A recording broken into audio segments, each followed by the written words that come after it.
اور میں اکثر کہتا ہوں کہ وہ غیبت، اب ہم گپ شپ جو کرتے ہیں نا، گپ شپ وہی غیبت ہی ہوتی ہے۔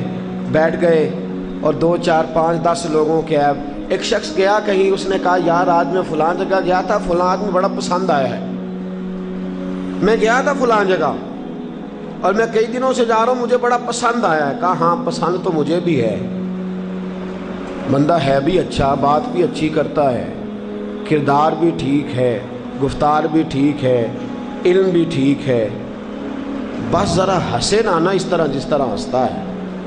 ایک بات صحیح ہو جائے بھائی، ایک بات اگر نہیں اس کے اندر غلط ہوگی تو پھر وہ انسان نہیں رہے گا، وہ فرشتہ ہو جائے گا۔ ہم نے کیا کرنا ہے، 99 خوبیاں چھوڑ کے، توجہ ہے آپ کی میری بات پہ، جب ڈسکس کرنی ہے نا، گفتگو کرنی ہے، تو وہ جو 100ویں خامی ہے نا، 100ویں خامی اس کو پکڑ لینا ہے اور پکڑ کے کہنا جی باقی سارا ٹھیک ہے، ایک بات نہ ہوتی بھئی تو ایک چھوڑ ہی دے، ایک کی تو معافی ہونی چاہیے نا، کیا خیال ہے آپ کا؟ ورنہ تو فرشتہ ہو جائے گا۔ پھر ہم کیا کرتے ہیں، 4 دوست ہیں، 4 دوست، جب چاروں کٹھے بیٹھے ہیں تو پیار ہے، اور 2 ہو گئے تو ایک دوسرے کی غیبتیں، پتا وہ کیا کر رہا تھا، پتا وہ کیا کہہ رہا تھا، پتا وہ کس طرح، بھائی کیسا یارانہ ہے تمہارا، کیسا دوستانہ ہے تمہارا، کیسا پیار ہے تمہارا، اکٹھے بیٹھے ہو۔ اور بعض ایسے، اور یاد رکھیے گا سب سے زیادہ نفرت اس آدمی سے پیدا ہوتی ہے جو نفرتیں پیدا کرنے میں کردار ادا کرتا ہے، جو چغلیاں کر کر کے، غیبتیں کر کر کے لوگوں کو لوگوں سے بدزن کرنے کی کوشش کرتا ہے نا، وہ اپنے آپ سے سب کو بدزن کر لیتا ہے، اپنے آپ۔ حدیث سنانے لگا ہوں، اس کو دل کے کان کھول کے سنیے گا۔ اللہ کے رسول صلی اللہ تعالی علیہ وسلم نے فرمایا، کسی نے کسی سے ذکر کیا کہ میں فلاں آدمی سے محبت کرتا ہوں، میں اس سے پیار کرتا ہوں، میں اس کی عزت کرتا ہوں، مجھے وہ اچھا لگتا ہے، اور جس کو بتا رہا تھا فرمایا اس نے جواب میں اس کی توہین کر دی، اس کی خامیاں بیان کر دیں، اس کی غیبتیں شروع کر دیں۔ اب پیار کرنے والے کا پیار نفرت میں بدلنا شروع ہو گیا۔ فرمایا چونکہ اس نے اس کی عزت خراب کر دی جہاں اس کی عزت بنی ہوئی تھی، فرمایا اب اللہ بھی اس چغلی کرنے والے کی وہاں عزت خراب کرے گا جہاں اس کی بنی ہوگی، اس کو سزا دے گا، اس کی بھی عزت خراب ہوگی، اس کا پیار بھی نفرتوں میں بدلے گا، اس کی الفتیں بھی۔ آج میرے دوستو یہ جو ہمارا مزاج ہے نا، جہاں مل کے بیٹھنا، یار کٹھے ہوئے تو 3 چھوڑ کے چوتھے کا بازو تھاما سائڈ، غیبت میں مزہ بڑا آتا ہے۔ ہاں خوبیاں بیان کرنے میں اتنا لطف ہی نہیں آتا، نفس راضی نہیں ہوتا، بلکہ مولانا جلال الدین رومی رحمۃ اللہ علیہ کہتے ہیں جب کوئی شخص چغلی کرنی شروع کرتا ہے تو شیطان اس کے لبوں کو شہد لگا دیتا ہے، اس کے ہونٹوں کو شہد لگا، جتنی دیر وہ چغلی کرتا رہتا ہے اسے مزہ ہی بڑا آتا ہے۔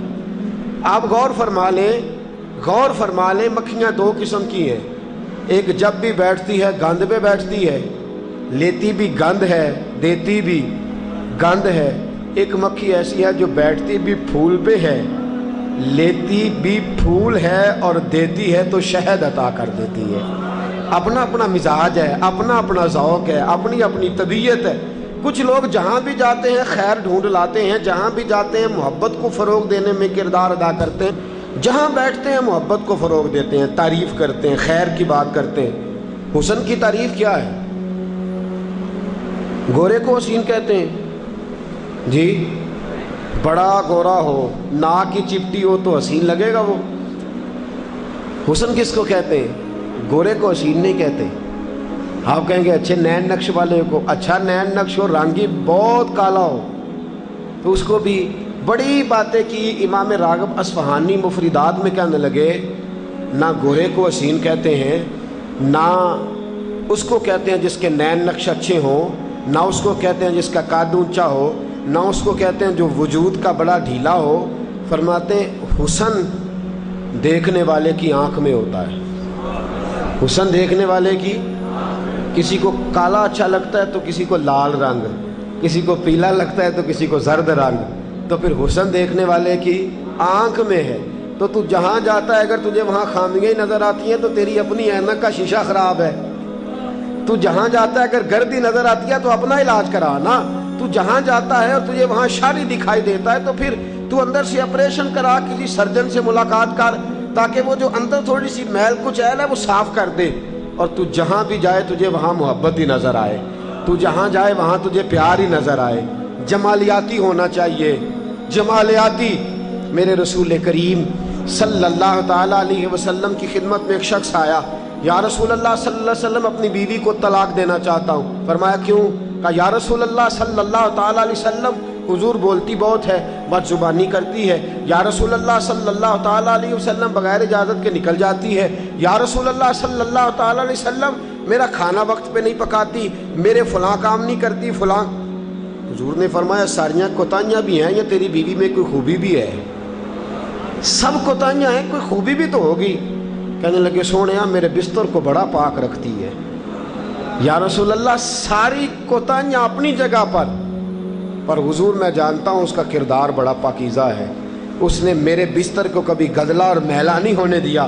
یا رسول اللہ کردار کی بڑی اعلیٰ ہے حضور، وہ بڑی پاکیزہ ہے، پردے کی پابند ہے، کسی غیر محرم کی جرت کیا بات کر جائے۔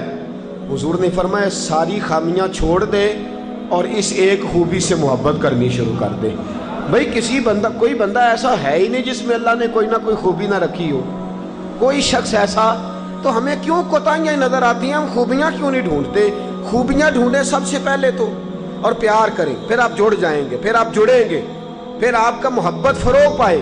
اور دوسرا، جب جھگڑا ہو جائے نا، جھگڑا، اللہ کے رسول صلی اللہ تعالی وسلم نے فرمایا جھگڑالو کو اللہ پسند نہیں کرتا۔ تو جھگڑالو ہوتا ہے نا، جھگڑالو، جناب بڑے غصے والے ہیں، جناب بڑے غصے والے ہیں، جناب بڑے غصے والے ہیں۔ ان کا غصہ محلے کے غریب آدمی پہ تو آتا ہے، پتہ تو اس دن چلے گا جس دن آئی جی پنجاب پہ آئے گا، پھر تو پتہ چلے گا غصے والے ہیں۔ پتہ اس دن چلے گا جس دن یہ جناب ایس پی اور ڈی ایس پی اور جناب ایس ایچ او صاحب پہ غصہ نکالیں گے، تب تو پتہ چلے گا یہ تو بڑا سیانا غصہ ہے، غریب آدمی ہوا تو بڑا غصہ آیا، اور بندہ تگڑا ہوا تو اس کا غصہ رفو چکر ہو گیا۔ یہ غصہ غصہ کوئی نہیں، یہ تو بالکل اس نے ایک تماشا لگا رکھا جو نہیں لگانا چاہیے۔ ایک تو غصے سے جھگڑے بڑھتے ہیں، حضور نے فرمایا جھگڑالو اللہ کو پسند نہیں۔ اور دوسرا، آپ جھگڑا تب کرتے ہیں جب سامنے والے میں خامیاں نظر آتی ہیں۔ آپ اپنے اندر جمال پیدا کریں، آنکھ میں حسن پیدا کریں تاکہ سامنے آپ کو خوبیاں نظر آئیں۔ اور پھر تیسری بات یہ ہے کہ معاف کرنا شروع کریں، جھگڑے ختم ہو جائیں گے۔ معاف کرنا شروع کریں، جھگڑے۔ حبار بن اسود اللہ کے رسول صلی اللہ علیہ وسلم کی سب سے بڑی صاحبزادی کا قاتل ہے۔ حضرت زینب رضی اللہ تعالی عنہ آ رہی تھیں مکہ سے مدینہ کی طرف، اس نے نیزہ مارا، آپ گر گئیں۔ بطن اطہر میں اولاد تھی، بچہ ضائع ہو گیا، شدید بیمار رہنے کے بعد وصال کر گئیں۔ فتح مکہ کے بعد حبار بن اسود چہرے پہ نقاب ڈال کے آیا، باپ کلیجے پہ ہاتھ رکھ کے بتائے نا بیٹی پیاری کتنی ہوتی ہے۔ باپ ذرا کلیجے پہ ہاتھ رکھ کے بتائے کہ بیٹیاں جگر کا چین ہوتی ہیں، بیٹیاں سکون ہوتی ہیں، بیٹی باپ کو کتنی پیاری ہوتی ہے۔ بیٹی کا قاتل سامنے کھڑا ہو گیا، چہرے پہ نقاب ڈالا ہے، کہتا یا رسول اللہ صلی اللہ علیہ وسلم بہت بڑا دشمن بھی آ جائے تو آپ معاف کر دیتے ہیں؟ جاگ رہے ہیں آپ لوگ؟ فرمایا بہت بڑا دشمن بھی آ جائے تو معاف کر دیتے ہیں؟ حضور نے فرمایا حبار چہرے سے نقاب ہٹا، بیٹیاں بھولا نہیں کرتی، تو کلمہ پڑھ میں تجھے بھی معاف کرنے کو تیار۔ فرمایا ہٹا چہرے سے نقاب، کبھی بیٹیاں بھی کسی کو بھولی ہیں لیکن تو کلمہ پڑھ صحیح، میں تجھے بھی معاف کرنے کو تیار ہوں۔ اگر اتنا بڑا قاتل معاف ہو سکتا ہے تو چچا کیوں نہیں معاف ہو سکتا؟